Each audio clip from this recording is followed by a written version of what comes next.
can there be trust between the American Muslim community and law enforcement? And if so, how? We've always said that communities are our strength. And what we can do to exploit that and leverage that and build trust in that space is just crucial, because it can't be us against them. It's got to be a collaborative effort. We have a long way to go, and this relationship is very fragile. But I'm very hopeful, because I think that there's a lot of people in my business that you know, the team that I left, they completely understand this issue. It's law enforcement's way of saying, look, it's not just about pursuit. It's not just about locking somebody up. It's not just about a rule-based society.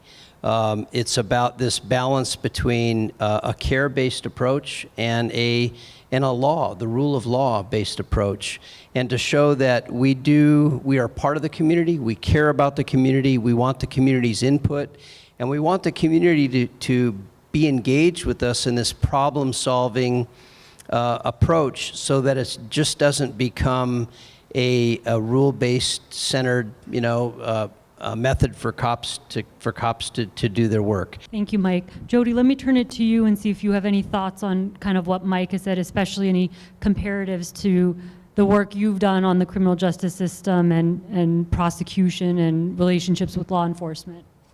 Yeah, well, we have to be clear that when we call on law enforcement to intervene in a situation like you're describing, and you're hoping that they'll intervene in a beneficent way, that a lot of times you're calling on a punitive expression from the state, because a lot of, you know, what's happening on the street with handcuffs and automatic weapons is often a kind of punitive take on, for example, downtown on Skid Row. My concern is that officers, again, being just people too, right?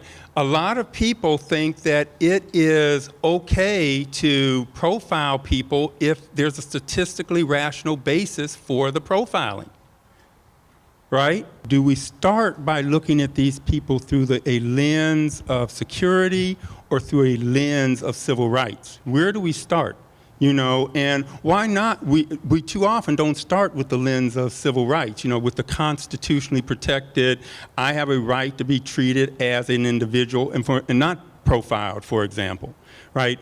And that right is actually rooted in the Constitution for a reason, because it's supposed to resist the siren call of fears about security and safety. That's why it's in the Constitution, right? And we have to keep on bringing home that that's what it means to constitutionally police, to be motivated, animated, driven by this respect for constitutional rights, even when it's inconvenient. Law enforcement and community trust, it's really about relationships and relational. It's not so much transactional, it's transformational. If I could bring that back to Muslim Public Affairs Council and the Muslim communities, profiling is wrong, it's illegal, it's despicable.